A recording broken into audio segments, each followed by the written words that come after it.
Hi guys, me again, JP, your Cam Marino. At guys, pauwi na. Pauwi na yung mga kasama ko. Kaya mapapa-emote ka na lang talaga. Sa company ko pala ngayon guys, 6 months contract kapag officers and then 8 months kapag ratings. Buhay container or term namin dito, palaging pusoy. Kaya pala madaming umaayaw o di sumasampalit sa container ship. Dahil mabilis lang yung biyahe as stay support. Lalo pag liner or fix yung biyahe.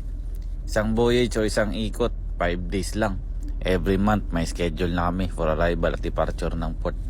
Nakadalawang balik na pala ako dito.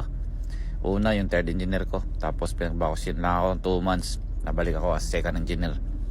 Di pa rin ako makapaniwala. Ganito kabilis ang pag-akyat ng rank ko. Natagalan man pero nagamit sunod-sunod din naman. Bare months pala ako sumampa. Winter season kaya madalas malamig, mayelo at maalon yung dagat. Papaisip ka lang talaga, mag-business na lang tayo eh. Pambihira lang maaraw at payapa yung dagat. Kapag ganito, bawi na sa pagkain guys. Ibali nga daw walang tulog, basta palagi naman busog. Isa din sa napapadilis at napapadali ng araw sa barko ay magandang samahan. Buti mababait mga kasama ko. Dalawang Koreans lang, chief engineer at saka kapitan. The rest mga pogi na. Buti nakapag shore leave na. Dito lang din sa Busan, South Korea. Kaya pag may pagkakataon, labas na. Kahit limited lang oras sa labas, at least makapag-unwind ba, makapag-relax sa utak. Extension contract. Pauwi na sana ako kaso pina-extend nga ako ni chief engineer. At na-approve naman ng opisina. Dahil pauwi daw si first engineer at saka third engineer. Ang June itong pinipirmahan ko na contract. Kaso bumalik yung chief engineer namin dito dati. Nalaman niya malapit na ako uwi. Sinabi niya siguro sa opisina. Kaya bigla lang akong tinawag. At pinapirma ulit ako ng bagong contract. Hanggang August ba naman? Ang hirap tanggihan.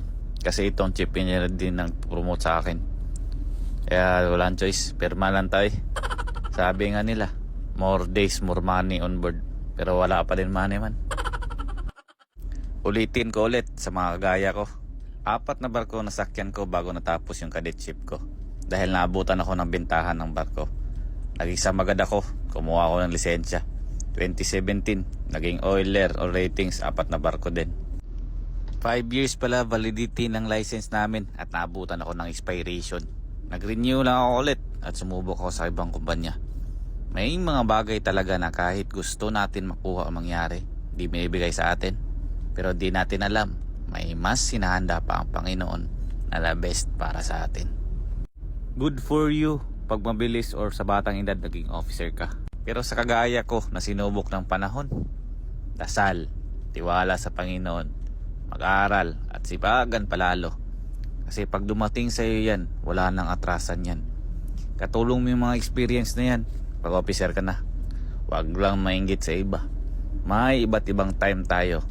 Di naman to pabilisan eh. Di ibibigay sa iyo yan pag di mo deserve yan. Kaya ka Marino, makakasampa ka rin or maging officer ka din someday. Thank you for watching. This is C. Ineniero Vlog. Please like, subscribe, and share. And see you again in my next mini vlog.